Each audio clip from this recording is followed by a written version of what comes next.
So that's it. You're not allowed to walk into my house anymore, although I'll definitely give you a cupcake, and tell me the Smackdown is a wrestling show. Smackdown is not a wrestling show. Smackdown has turned into a weekly drama, and I tell you this, slap my head, I am totally here for it. Also, hello my friends, and welcome to Ups and Downs, the show with me, Simon Miller, where I take this, my finger, and if something's good, I point upwards, and if something's bad, I point towards hell.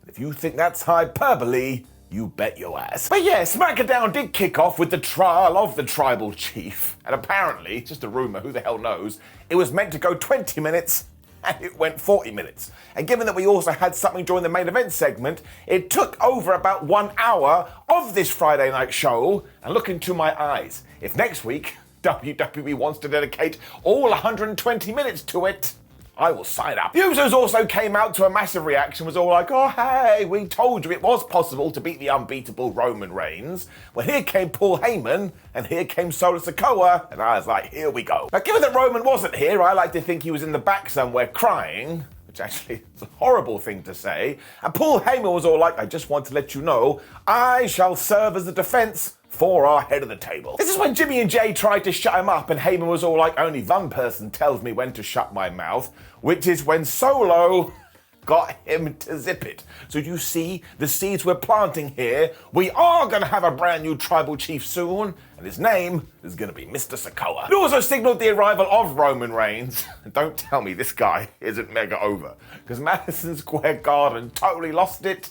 He is a mega wega superstar. Fans instantly started chanting, you got pinned, and Roman was like, yeah, I did get pinned, but it doesn't matter, because who's the tribal chief? I'm the tribal chief. This is like when you get dumped by your partner. Someone says, how are you, Brian? It's like, fine, I broke up with her. No, you didn't, Bri. You got kicked to the curb. It all tied in, though, because his point was he's still the top of the tree, he's still the top of the mountain, so nobody can put him on trial, because he's the dude that puts people on trial.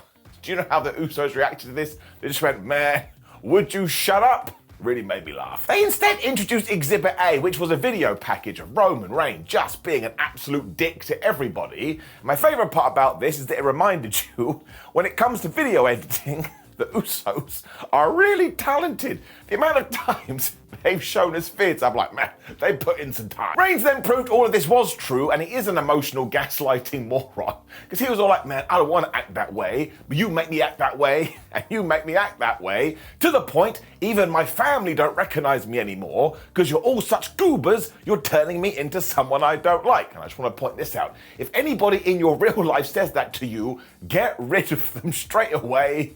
They are not good people. Amazingly though, he then got so upset, he said he was done. He was wearing a lei around his neck, and he took it off, and he put it around Jey Uso's neck, when he also took the championship, put it on the floor, and he knelt before Jey Uso. Well, I didn't see that coming. He's become General Zod. I swear he started to cry as well, so this was totally symbolic, but we should have known.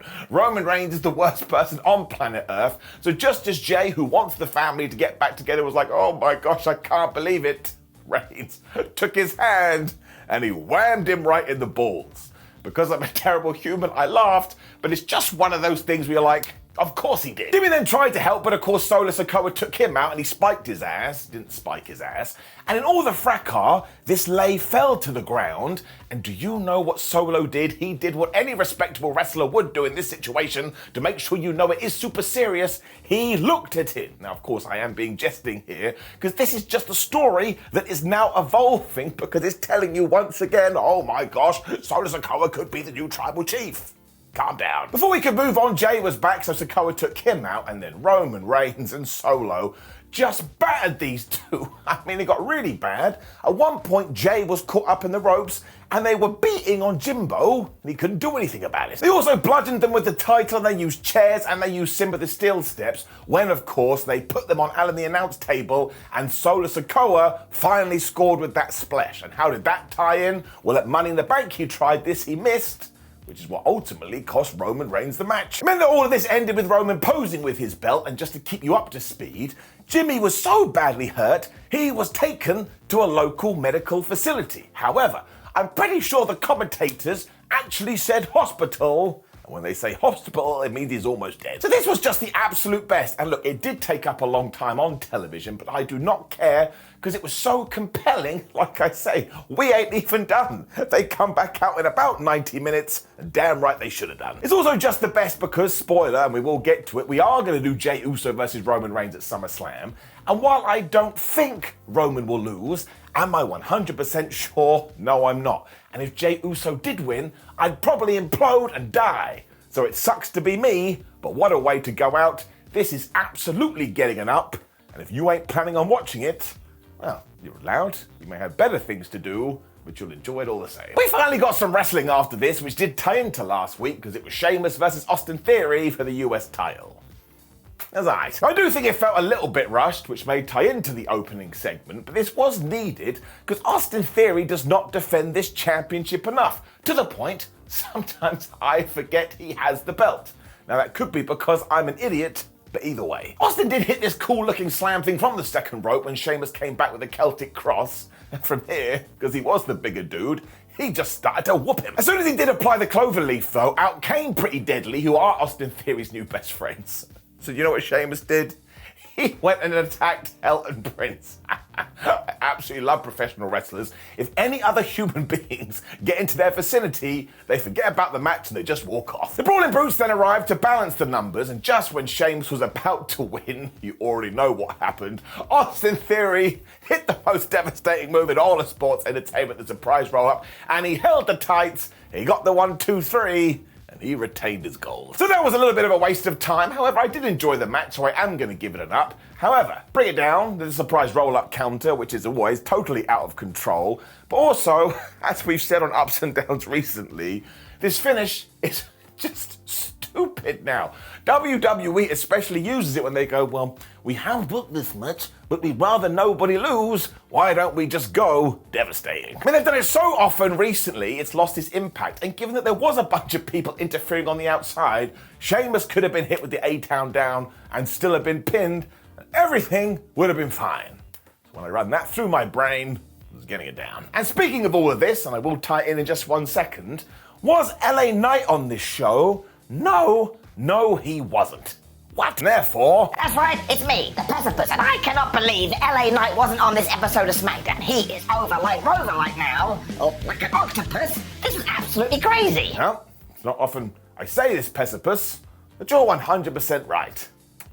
Shouldn't have done it. Now look, there is an amazing pre-show clip that you can see on social media when LA Knight did come out and he just whooped Hit Row's ass, but he got such a good reaction, this should have been on television, because you know how pops work. It's like an epidemic. One person sees it, and another person sees it, and it makes him feel warm and fuzzy in the tum-tum, so when he comes to your town, you want to cheer him too. And look, I actually think down the line it is going to go okay, and I do believe come SummerSlam he will win the United States Championship, but let's just live in the moment, man.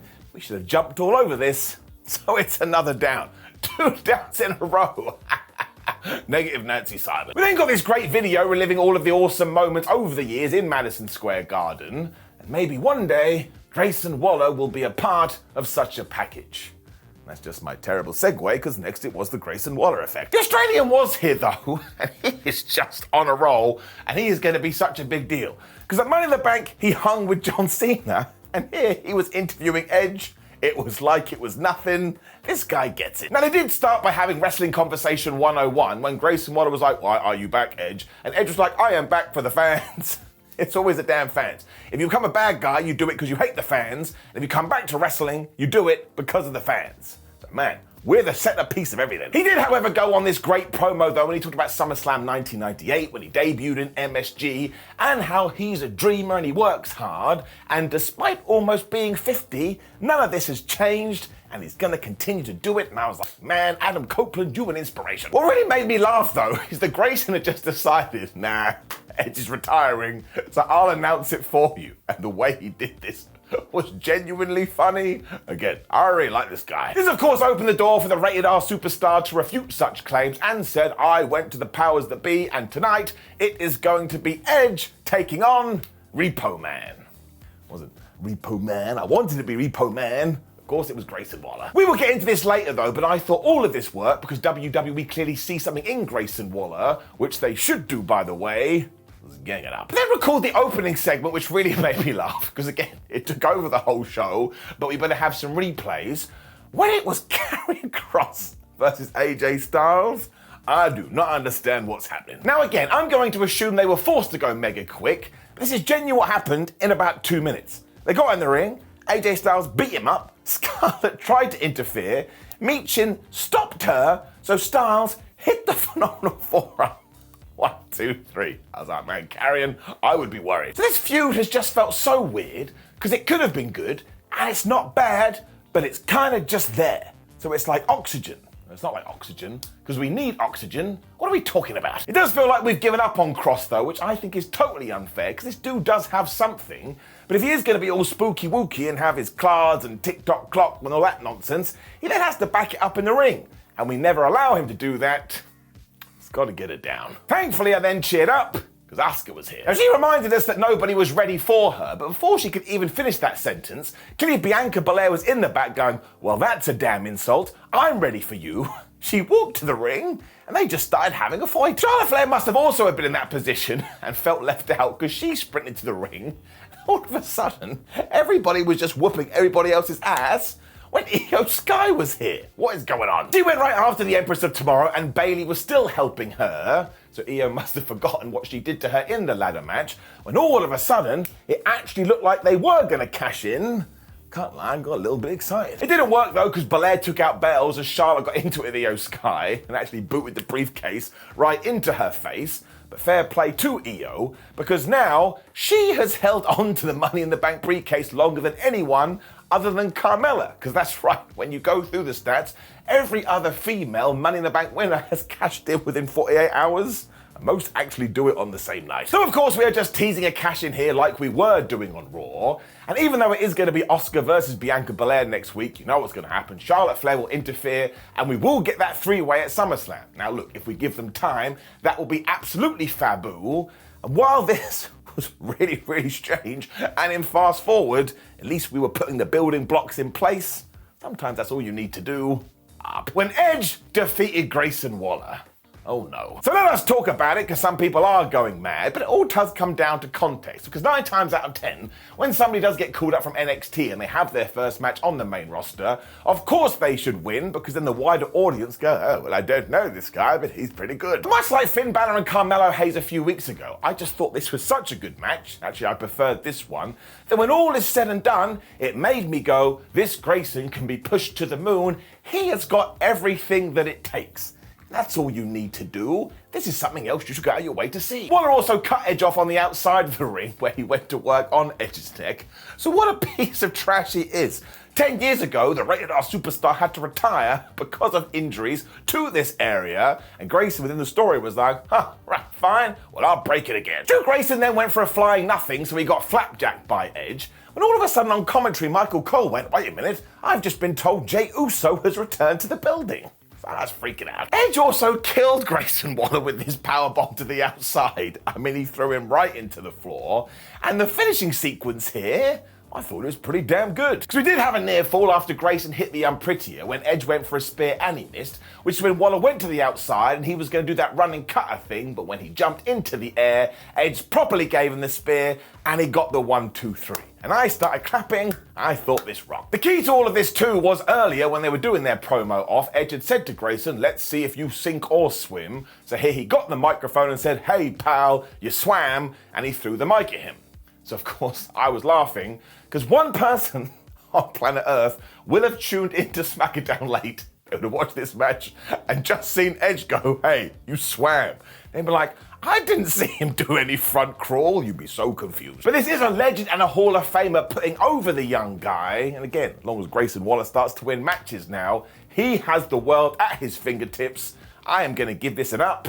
It was damn good. Paul Heyman then turned into a snitch because he ran backstage. He found Roman Reigns. He was like, oh, my tribal chief. You'll never guess who's come back to the arena. That's right, it's Jey Uso. And Roman didn't care about this at all. He's like, fine, he wants to find me. Well, I want to find him. So I'll be in the squared circle. And we'll see what that little asshole does. It also meant it was time to kickstart our SummerSlam main event because that's right, Roman Reigns, Paul Heyman and Solo Sikoa were in the ring. They wanted some acknowledgement when the Usos music hit. And who came out through the crowd? It was flippin' Jay. Now, he attacked Solo Sikoa to get him out the way when he looked at Roman Reigns, and Roman Reigns looked at him, because of course we have to be super serious, when he got a chair and he just absolutely destroyed Roman Reigns. When of course Sikoa was back, he got super kicked and he got hit with the chair. And do you know what Roman Reigns did during all of this? He walked away and he left Solo all by himself. I think that's going to tie back in. Jay was so good here though, he absolutely lit a fire under his ass, and when he was done, he got on the microphone, he turned to Reigns, he said, man, forget all this trial stuff, because I'm the judge, I'm the juror, and I'm the executioner. So maybe he's going to get one of those guillotines and behead Roman Reigns. He also said now it's time for trial by combat when he laid down the challenge. And while Roman Reigns hasn't accepted yet, of course we're going to do this at the hottest event of the summer. And look at me, I'm like a giddy child. I cannot wait, because there is a small chance that Jey Uso becomes the WWE champion. I'll never get over it. So I cannot wait for any of this, and how WWE continues to deliver, I don't know, but it's getting an up. Next week, I know I've said it once, I'll say it again. Just make it Smackdown, Bloodline Edition, and you'll probably do like 9 million viewers. This is a terrific, terrific program. And of course, when we get to the overall show, it's getting an up, and even those downs, it doesn't really matter. I mean, they just weren't to my taste, but who the flub cares? And make sure you get into those comments and let me know what you thought. And look, there's another ups and downs on the screen, probably from Raw or Dynamite. Click it, damn it. Thank you for joining me. 2 + 2 = potato does not pertain to this show. It would be 2 + 2 = 4, because it made sense, and long may it continue. Goodbye.